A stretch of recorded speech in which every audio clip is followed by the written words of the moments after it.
The night before my wedding, I received a wedding dress that didn't fit my body. Tiago, who had been my boyfriend for 7 years, snatched it from my hands with a look of displeasure and said indifferently, "It's not for you." The next day, his childhood friend Amanda tried on the dress, and it fit her perfectly. While watching her affectionately, Tiago said to me without even turning his head, "Don't blame her. She just likes wearing beautiful clothes." After that, he didn't even come home on our wedding night. So, I went to the hospital to abort the fetus in my womb and called the HR department of Tiago's competitor, Marina, and accepted their offer. "Marina, I'll be starting work next week," I said after pressing the send button. I felt relieved. Meanwhile, Tiago didn't come home for an entire night and only sent me a message as if he had just realized he still had a wife. "Tiago, are you awake?" Without receiving a reply, he sent another message. "Amanda stained the wedding dress yesterday. She didn't mean to. Remember to take the dress to the dry cleaner when you wake up." As expected, he contacted me because of Amanda. I blocked him and called the most renowned divorce lawyer in town, Marcelo. "Do you take divorce cases involving a marriage that lasted only 1 day?" As soon as I said this, I couldn't help but mock myself, realizing that my 7-year affection for Tiago ended up being wasted. Marcelo seemed surprised and could only say, "Of course. Can you tell me the details of your request?" The conversation with the lawyer continued until noon, when Tiago, who hadn't even taken off his groom's suit, opened the door to my room. When he saw me, he said nothing, only asking with a frown, "Why didn't you reply to my messages?" In truth, I had anticipated this question because I always replied to his messages almost instantly after receiving them. During all those years of our relationship, I could only get a few words in response from Tiago. On the rare occasions he texted me first, it was always about Amanda. Hanging up the phone, I replied evasively, "I got up too late to see your messages." Tiago didn't seem to care about my response and put his legs on the table after sitting beside me. Then, he immersed himself in his phone with a slight smile. Obviously, he was texting Amanda. Without even looking up, he ordered, "Can you massage my shoulders? They feel tight." He probably hadn't paid attention to what I had just said. Tilting my head, I suddenly noticed a kiss mark on his neck and felt nauseated. My lack of response irritated Tiago, who rubbed the skin between his eyebrows and said, "Are you going to keep ignoring what I say forever? Remember, you're an adult, not a child, so stop fussing over these trivial matters." But the last part of his speech was interrupted as I stood up. "Tell me which part is tight," I said calmly. Tiago stopped complaining and was about to say something again when he glimpsed the floor mirror opposite the sofa. Seeing my fingers near the striking kiss mark on his neck, he jumped off the sofa as if he had been electrocuted. Standing up awkwardly, Tiago said something to justify his strange behavior. "All right, no need to massage me. I brought you lunch. Let me heat it up for you, okay?" After grabbing his phone and fleeing to the kitchen, I lifted my head and saw my pale face in the mirror. The pain from the abortion still lingered in my body, but he had no idea that our child had been aborted. Pressing my lips together, I opened Instagram and saw a photo with location information posted by Amanda. It was taken in an upscale seafood restaurant with the caption, "My dear enjoyed the wedding yesterday and took me to savor some seafood cuisine." I'm so happy, though it's a little sad to waste food since I have a small appetite. In the photo, Tiago was leaning down to carefully wipe oil from the corners of her mouth. They were as close as newlywed lovebirds. I gave it a like. There was a burnt smell coming from the kitchen, and Tiago hurriedly served the hot lunch to me. On the screen of his phone, which wasn't locked, I saw the chat box with Amanda. Looking down, I saw that the so-called lunch he brought me was some shrimp, obviously leftovers from his previous meal. I got up and threw the dish into the trash. My reaction gave him an excuse to vent all his dissatisfaction with me that day as he clicked his tongue and said, "I already picked out the burnt ones and threw them away." "So what's with that face? I gave you the wedding you wanted. What else do you want?" "I hate your petty attitude. There's nothing between Amanda and me." As I looked at him, I found his excuses more and more laughable. Without a doubt, Amanda had told him about my like on Instagram. What a cute couple they were. I placed the plate back on the table and said calmly, "Don't overthink. I'm just allergic to seafood." Tiago was stunned and looked a little flustered. He said with a trace of guilt, "Sorry, I forgot. I'll take you on a honeymoon to make it up when our marriage leave is granted." I said nothing. In the past, whenever I begged him to take me traveling, he would always refuse and accuse me of ignoring how busy he was with work. Instead, he used every holiday to take Amanda to all the places she wanted to visit.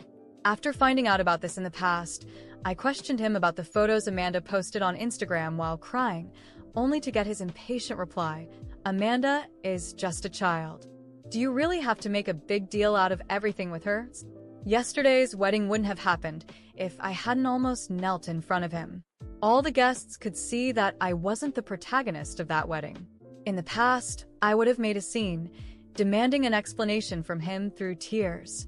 But now, all that remained in my heart was indifference. After reflecting on what I had done in the past, I realized how incredibly stupid I had been. Instead of agreeing to his proposal, I unlocked my phone and saw a message from Marina. "Welcome to our company. You can start working anytime in the next 2 weeks." I couldn't help but smile and immediately replied, "Okay, I'll be there next Monday." Noticing the bright smile on my face, Tiago asked with displeasure, "What are you talking about so happily?" I locked my phone and replied evasively, "Nothing." Unexpectedly, he grabbed my phone and tried to unlock it, but failed. After trying several password combinations, Tiago couldn't help but frown even more. That was because all the passwords for all my apps used to be his birthday. The message I hadn't replied to, along with my unusual attitude toward him, made Tiago suspicious. He threw my phone on the sofa and tried to ask casually, "Why did you change the password?" Picking up the phone, I replied calmly, "Nothing in particular. I just wanted to change it." Tiago opened his mouth, but eventually said nothing. Later, he took me out for dinner.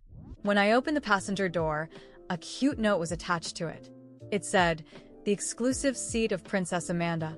I was about to slam the door when Tiago grabbed my wrist and explained with an embarrassed expression, "Amanda put it there as a joke. You can take it off if you don't like it." His behavior was hilarious to me. If he truly cared about how I would feel seeing that note, he wouldn't have allowed Amanda to put something so provocative there in the first place. Deep down, he preferred Amanda over me. I shrugged indifferently to show I didn't care and walked past him to the back seat. However, as soon as I sat down, I felt something hard against my hip. I reached out and picked it up.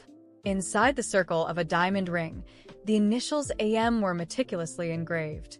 I knew it was Amanda's name. Before I could take a closer look, Tiago hurriedly stretched out his hand to grab it. Amanda must have dropped it in my car. I'll take it to her at the office tomorrow.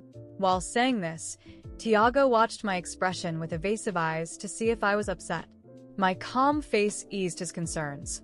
I realized it was the best-selling model from a renowned wedding ring brand, which allowed a man to purchase only one ring with his ID. The brand strongly promoted the idea of eternal love and loyalty, something that had always deeply attracted me.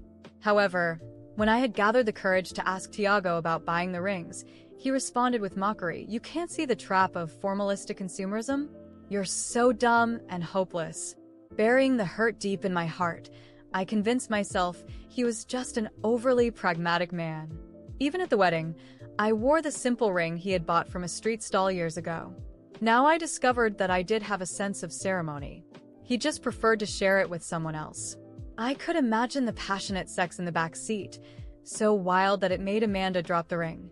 But it didn't matter to me anymore. During dinner, Tiago noticed that I had taken off our wedding ring. When he finally looked up from his phone, as expected, he questioned me about it. I replied indifferently, without even raising my head, "Oh, I must have lost it. It's nothing important anyway, isn't it?" Hearing this, Tiago locked his phone with a troubled expression. The thought that I might care about the ring in the back seat led him to explain, "Amanda begged me to buy her that ring when we went shopping. I couldn't break her heart, could I?" I looked at him and said, confused, "And what does that have to do with me?" The completely different attitude he had toward me and Amanda had caused countless arguments between us. His initial indifference and later indiscriminate insults had shown me who he truly was. Now, I just felt he was interrupting my meal.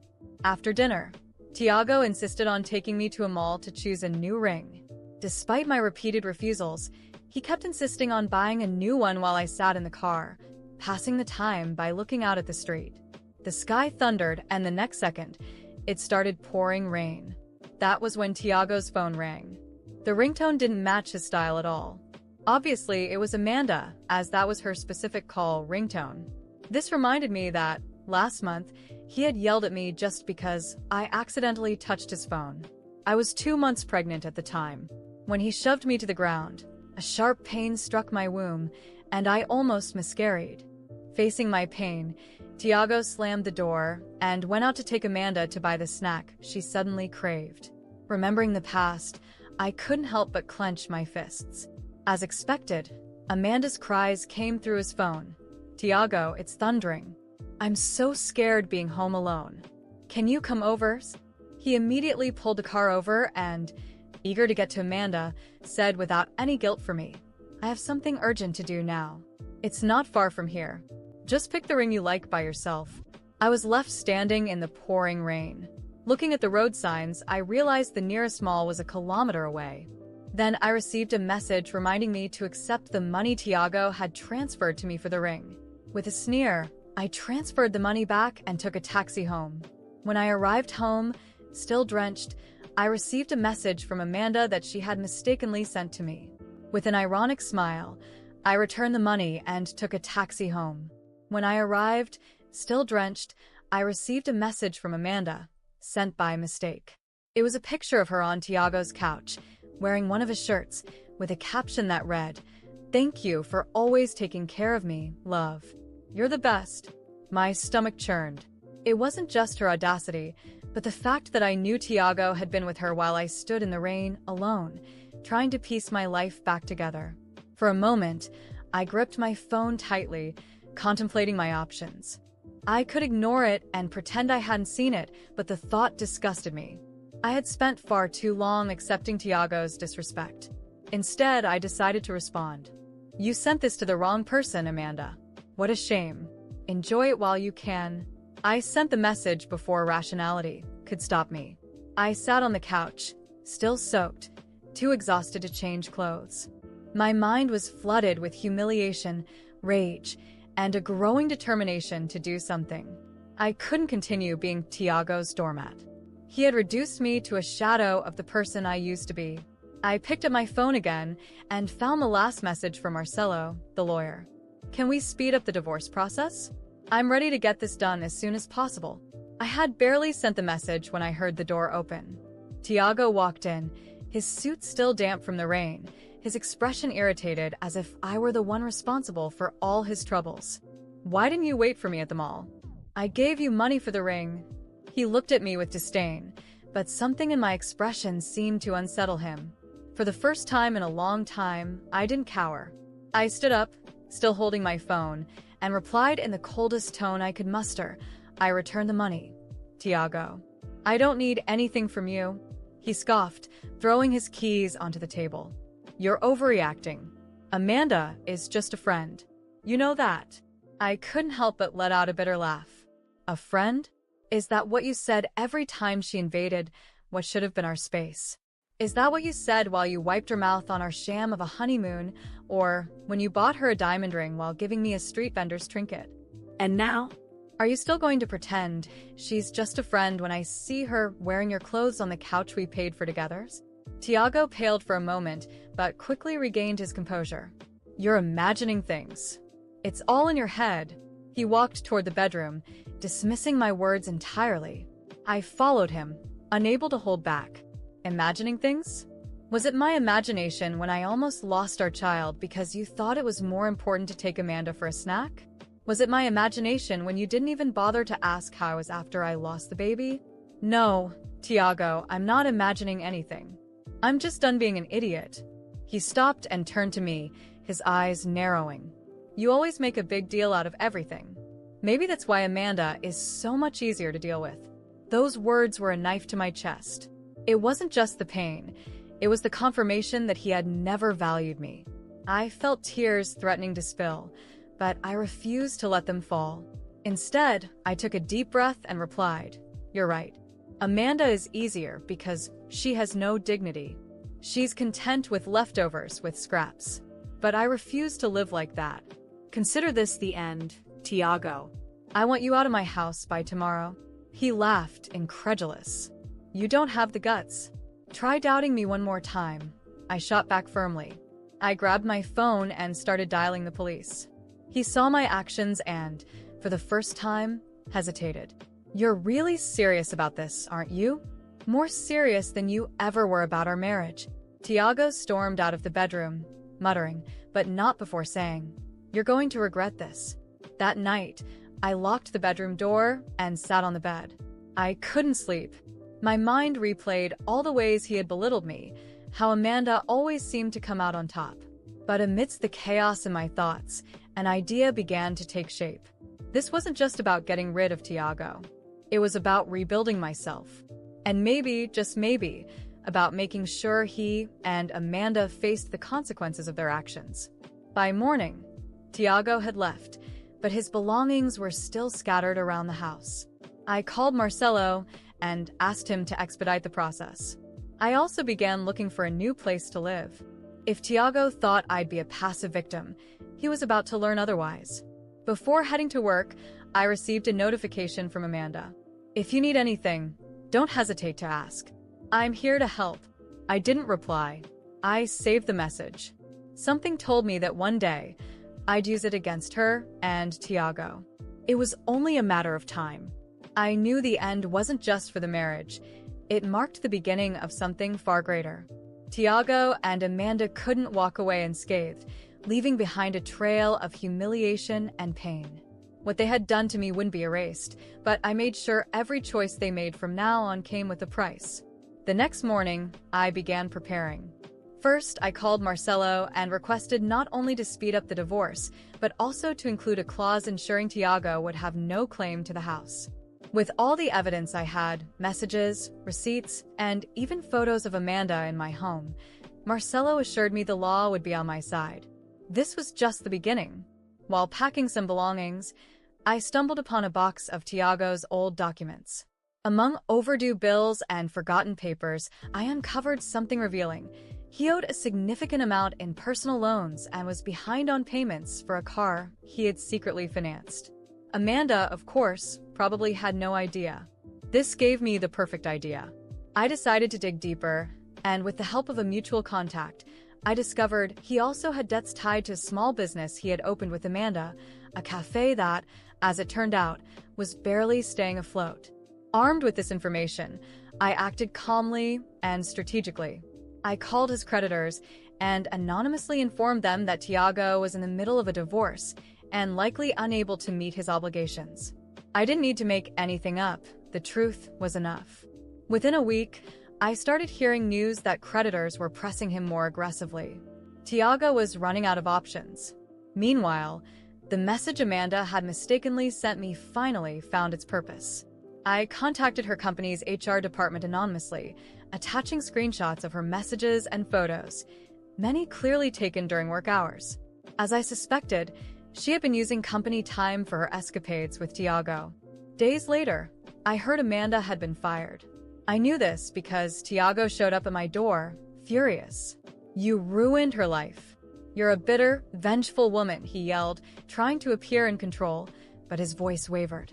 I stared at him, calm as ever, and replied, "Me? I didn't ruin anything, Tiago. You and Amanda did that all on your own. I simply showed the world who you really are." Before he could respond, I shut the door in his face.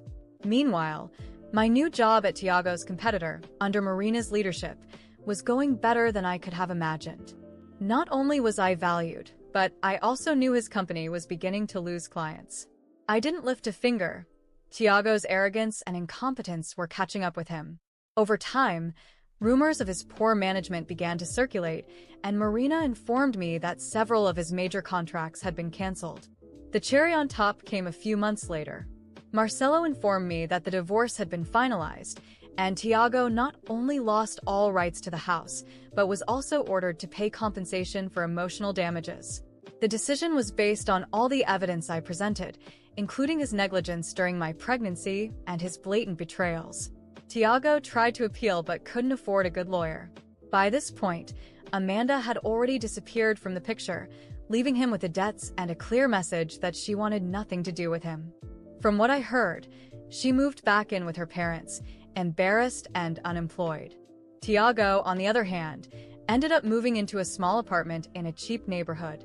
It didn't take long for him to start selling whatever he could to cover his debts. His car was repossessed, and his reputation was in ruins. As for me, for the first time in years, I felt the freedom to start over. With the money I had saved and the stability of my new job, I purchased an apartment in a place I'd always dreamed of living. Slowly, I began decorating it, each detail reflecting the person I had become.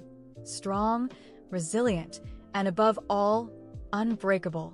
Tiago tried to contact me a few times afterward, mostly to beg for money or help. He even attempted to apologize, but his apology was hollow, full of self-pity and regret for losing the benefits he had with me. I ignored every message. To me, he no longer existed. Amanda, on the other hand, tried to rebuild her life, but her tarnished reputation followed her.